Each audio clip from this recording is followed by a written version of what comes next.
On today's show, talked a lot about my grade for the Cavs offseason. Well, what do the national pundits think? We'll dive into that. Plus, somebody thinks that the Cavs made the best under the radar move this offseason. We'll dive into that and so much more. Today's edition of Locked On Cavs.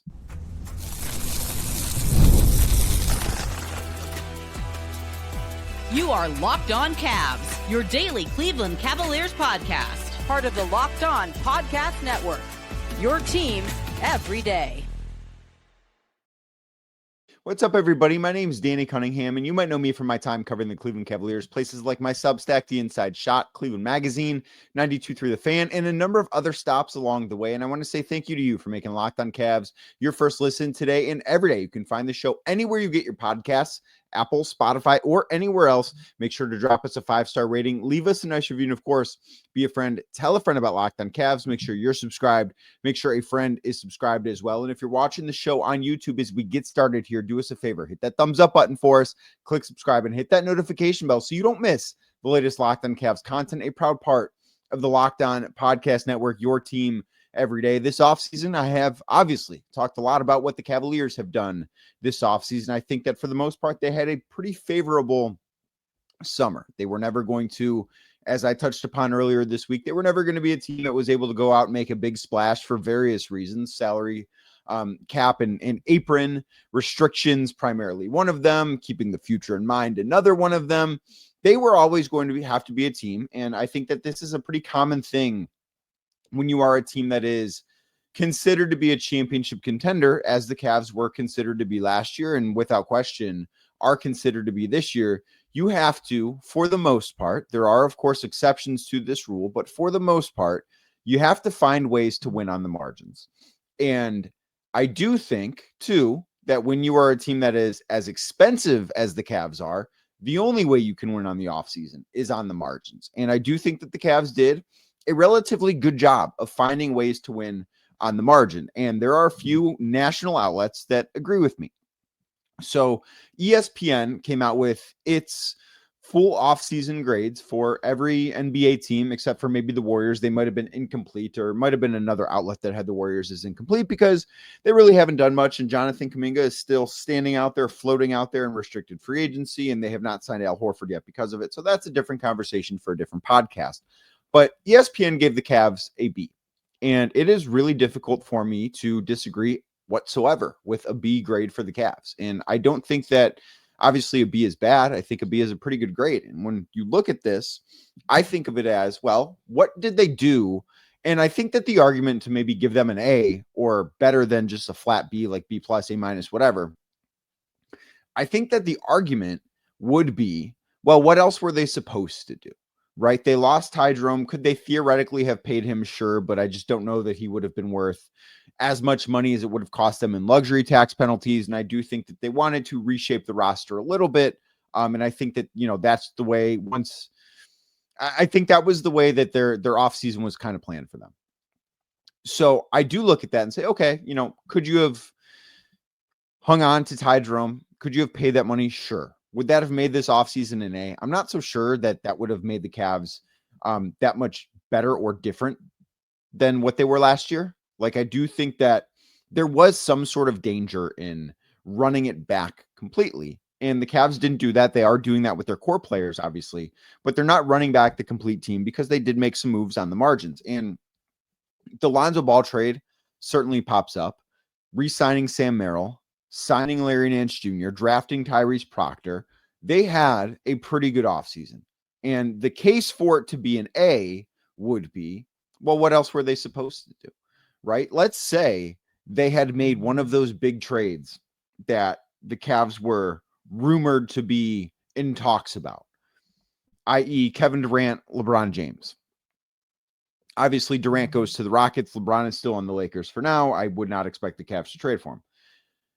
But had they made one of those trades, their offseason grade, even though they would have acquired one of the best players theoretically available, because I don't know that LeBron actually is available or ever has been. Durant obviously has been traded and was. Had they acquired one of the best players, again, theoretically available, their offseason grade would have been worse because, yes, they would have acquired those guys, but they would have had to sap so much talent and depth from this roster that I think you kind of would have looked at it as, okay, the Cavs sort of to some extent, took a little bit of a step back because of this. And if they had done that, I think you're looking at a team that would have had a grade that would have been worse than a B nationally. It certainly would have been worse than like the A- B+ that I gave the Cavs this offseason. Personally, I think had they made that trade, you're looking at a C type offseason where, yeah, you acquired a big fish, but at what cost type of thing. And as I look at this, and I think nationally, as the folks that are giving out these offseason grades, like to the Cavs, to every single other franchise from ESPN, from CBS, from Yahoo, as you look at that, what else were they supposed to do?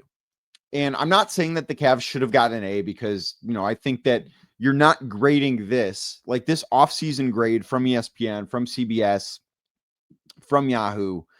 You're not grading them based upon what's the best that they could have done. You are grading them upon what is the best that every team did. You're grading them upon, well, if the Rockets get an A, which I think the Rockets do deserve an A because I thought they had a fantastic offseason in Houston, but let's say they get an A, or the Atlanta Hawks get an A, which they did from ESPN because they took themselves from a perennial play-in team to a team that, I'm not so sure that I'm ready to call them an Eastern Conference contender, but they are a team that I would expect to have home court in the first round of the Eastern Conference playoffs. If those teams get A's and then they have to look at what the Cavs did, and you can't tell me that, the Hawks trading for Kristaps Porzingis, which is a fine move, maybe a slightly overrated move, Nickeil Alexander-Walker, which I think was the best move of their offseason, they get an A. Houston gives up very little, in my opinion, to get Kevin Durant. They get an A. Okay, well, those are all bigger moves than what the Cavs made. How can I give the Cavs better than that? Or how can I give the Cavs a move or a grade that is on par with that? So I do think that you have to look less at this, at the Cavs doing what, like, the best thing that they can do versus the Cavs doing the best they can do, but that's just not nearly what the top teams, as far as the top offseason winners, it's not nearly the same. And I think that giving the Cavs a B is a very fair grade. And I think that that doesn't mean that they didn't have a great summer, because I do think that they had maybe not great, it's probably a little too strong. I think with the way they reimagined this roster, I think that they had a pretty good summer, given what their restrictions were, given where this roster is at, given how expensive of a team this is. Great is probably a little strong, but I think Lonzo Ball being a low-cost pickup for only Isaac Okoro, that is a trade that I look at and say the Cavs won that trade without question. We are going to talk about that move coming up in a little bit too. Signing Larry Nance Jr., somebody who I think probably deserves more money than he's making, where he will be on, a veteran minimum. And he had, offers for more than the veteran minimum. I think there's probably a greater CBA discussion to be had about the difference between the minimum and some of these exceptions that Larry Nance Jr. was offered.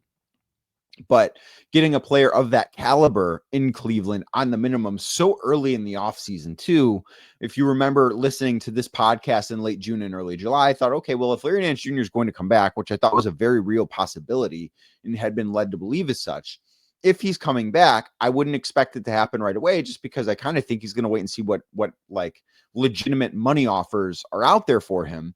So the fact that they were able to get him back on a minimum as soon as they did, I thought that was a really big win too. And, we don't know what Tyrese Proctor is going to be. I'd like to have an episode talking more about him next week, hopefully, but we'll see how things line up as far as that go. But their offseason, given what they had, I think a B grade is fair for them. But I also just don't think that they were ever going to be out there and go get an A. I just don't know what moves were available to them. I don't know what they could have done differently to look at this offseason, other than maybe, but even this, because of the restrictions with being in the second apron and not being able to aggregate salaries in a trade, maybe trading Jared Allen for something else. But I don't know what Jared Allen would have been able to fetch back in a trade.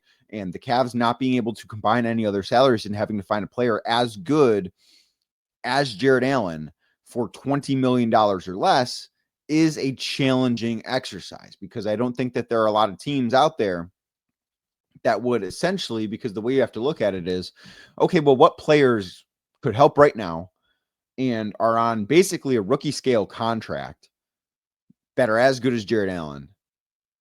Which one of those would their franchise be willing to trade them for Jared Allen? I think that's a really, really difficult exercise. So absent of that happening, I don't know what the Cavs really could have done differently this offseason, but I do look at it as, the Cavs got a B from ESPN. They got a B from Yahoo. I believe they got a B from CBS as well. I think those grades, I think they're pretty fair. It's hard to push back against any of them, but I also do think that we have to keep in mind, okay, well, if you're grading this on a curve, I don't know what the Cavs could have done better or differently to achieve a better grade. Overall, I think they had a pretty good offseason, and I think even getting a B from some of these national outlets is proof of that. Now, one other outlet said Cavs had the best, the number one under the radar move in the NBA of the entire summer. I'll tell you what that is, and we'll talk about it next right here on Locked On Cavs. Today's show is brought to you by Monarch Money. Do you ever wish that managing your money felt easier? Well, with Monarch Money, it can. Whether you're growing your savings or planning a big purchase, Monarch puts you in the driver's seat. It's like having your own personal CFO, giving you full visibility and control over your finances. And Monarch Money, more than just a budgeting app, it is a complete financial command center where you can track all your accounts, investments, and spending right in one place. So in addition to managing your money, you're also building your wealth. Maybe you're going to start sharing finances with somebody pretty soon. You're going to open up a joint bank account. It can be a scary thing, certainly one that carries a lot of stress. Well, with Monarch Money, they can make that process smooth, simple, and seamless so that stress doesn't pop up and take away from what should be a really fun time in your life. No one wants to have to deal with stress as you think about that time, but Monarch Money makes it so much easier. So if you want to take control of your finances with Monarch Money, use code LOCKEDONNBA, that is LOCKEDON NBA at monarchmoney.com for 50% off your first year. Again, that's monarchmoney.com, code LOCKEDONNBA for half off your first year. Again, LOCKEDON NBA for half off your first year at monarchmoney.com. Thank you again for making Locked On Cavs your first listen today and every day. Like I said earlier, you can find the show anywhere you get your podcasts, Apple, Spotify, or anywhere else. Make sure to drop us that 5-star rating and leave us a nice review. And CBS came out with their best under-the-radar moves of the entire NBA offseason, because so much attention is always going to go to, oh, the Houston Rockets acquired Kevin Durant, or, oh, the Orlando Magic traded for Desmond Bane very early in the offseason, which feels like a lifetime ago, but they did. But the Cavs made, as I mentioned in the first segment, a lot of under-the-radar moves because they were not going to be able to take part in the high-spending free agency shopping, and they just weren't going to be able to make some of the bigger trades that were out there. But CBS says that the top under-the-radar move of the summer in the NBA is the Cavs acquiring Lonzo Ball for Isaac Okoro. As we are roughly a month out from that, I am continued to be impressed with the fact that the Cavs were able to get Lonzo for just Isaac Okoro. And of course, Lonzo comes with red flags. And the caveat that I have to say every time I have a conversation about Lonzo Ball is, well, if he stays healthy, and that is a very big if, considering that he has only played 70 games in the last 4 years, and he played 35 of those games last year, partially as, coming back from a knee injury, and then he did injure his wrist. That cost him basically the entire second half of the season. So that does have to be mentioned. Totally understand that. But the fact that the Cavs were able to get him for just Isaac Okoro and no draft compensation, I look at as a really impressive thing, because I do think that in a vacuum, and I understand that basketball is played on a hardwood and not in a vacuum, but in a vacuum, I think Lonzo Ball is a better, more impactful player when healthy, when both guys are healthy, because Isaac Okoro has not been without his own injury issues too. If you think about what last season was like for him, where he started off the season, was playing terrific basketball, and his shoulder was injured in that game in, I believe it was mid-December against the Brooklyn Nets, and he was just never really the same player after that. So when you look at that and say, okay, well, if we're mentioning injuries for one guy, We probably have to mention injuries for the other guy as well, and that is completely fair. But the fact they were able to trade Isaac Okoro, who makes more money than Lonzo Ball, for Lonzo Ball, who is on, as I mentioned, a better contract, not just that it's less money, but also that this is the final guaranteed year of it, and there's a team option after this year. So if things don't go well, the Cavs have their own sort of like, they can just opt out and that money goes off their books. Now, that's a dangerous thing because you can't necessarily just spend that money elsewhere because of where the Cavs are at financially, but it is something that is worth bringing up. The fact that, in my opinion, they were able to acquire the better player in the trade without giving up a draft pick, I look at it and say, yeah, that makes sense as to why that is the best under the radar move in the NBA.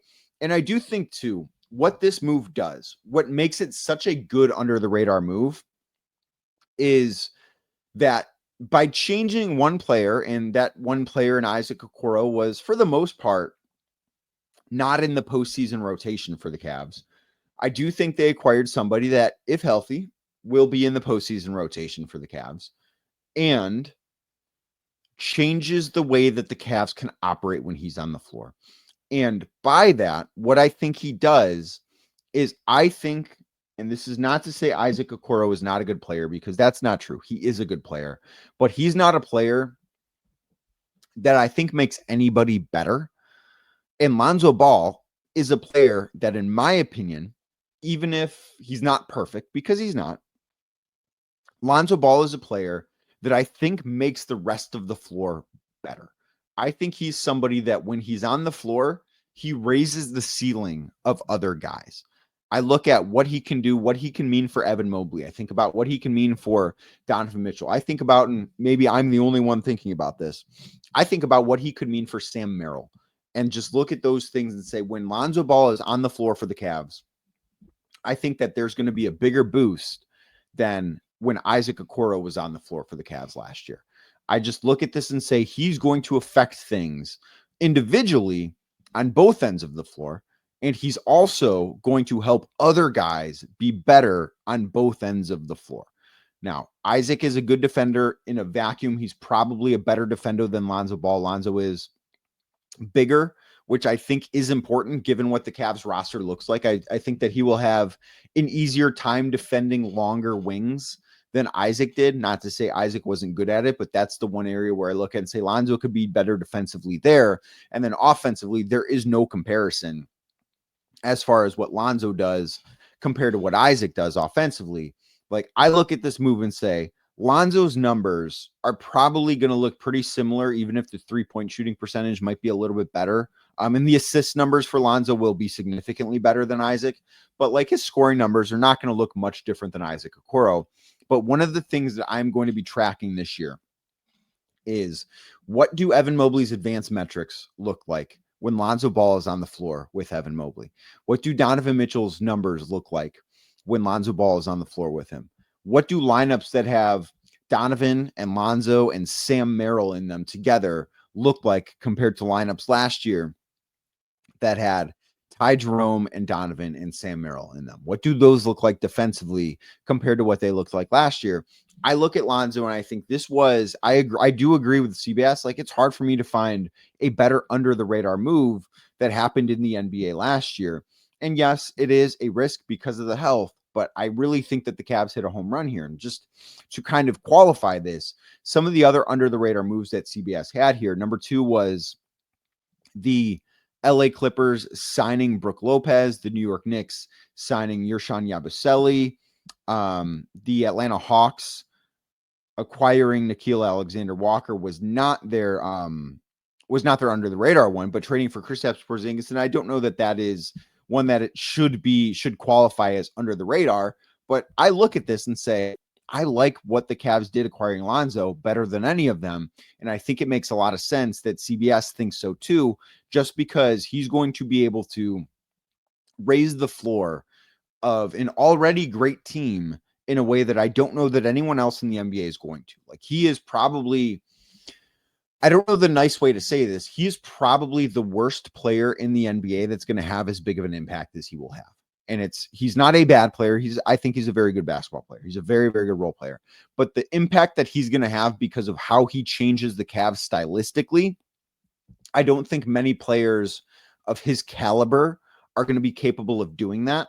But he changes the identity, I think, in a good way in the Cavs to make them more of a two-way team. And I think he's going to make Evan better. And I think he's going to make Donovan better. I think he'll make Darius better. And I think all of that equals the Cavs being a lot better, particularly when the postseason rolls around. Now, we did get a little bit of Cavs news on Thursday morning. I'll tell you what that was, and we will talk about it very quickly right here on Locked On Cavs.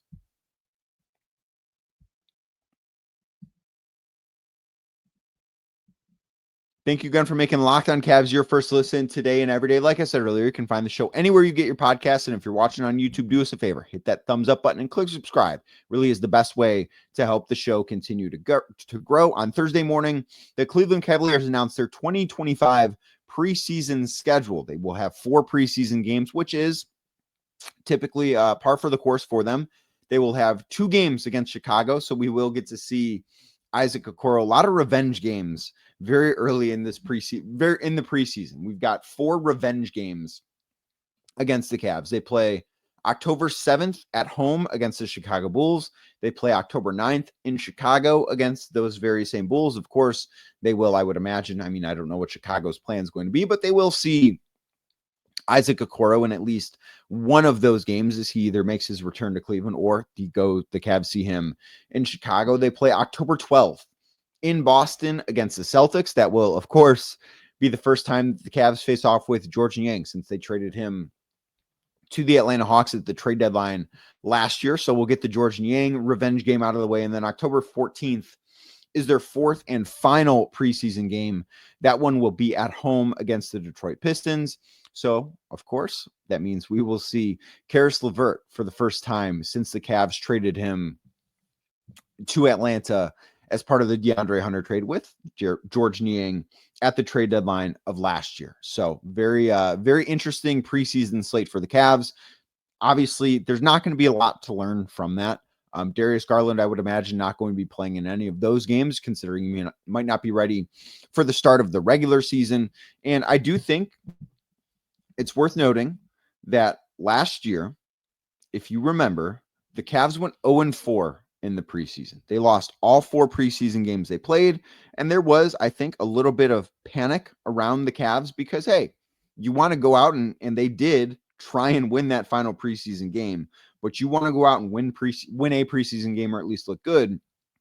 And the Cavs really struggled in the preseason, and then they won their first 15 regular season games. So this kind of serves as a bit of a reminder to not overreact to what we see in the preseason, even not to overreact to what we see in the start of the regular season. I just think that is something that is worth bringing up, as it is July 31st, and we have our preseason schedule for the Cavs that has finally arrived. The regular season schedule, I would imagine, will be out in the next couple of weeks. We don't have an exact date, but typically it comes out sometime within the first 2 weeks of the month of August. So we will, of course, have you covered right here at Locked On Cavs when that does happen. But thank you for making today's edition of Locked On Cavs your first listen, and thank you for making Locked On Cavs your first listen every day. You can find the show anywhere you get your podcasts, Apple, Spotify, or anywhere else. Make sure to drop us a 5-star rating, leave us a nice review, and of course, be a friend. Tell a friend about Locked On Cavs. Make sure you're subscribed.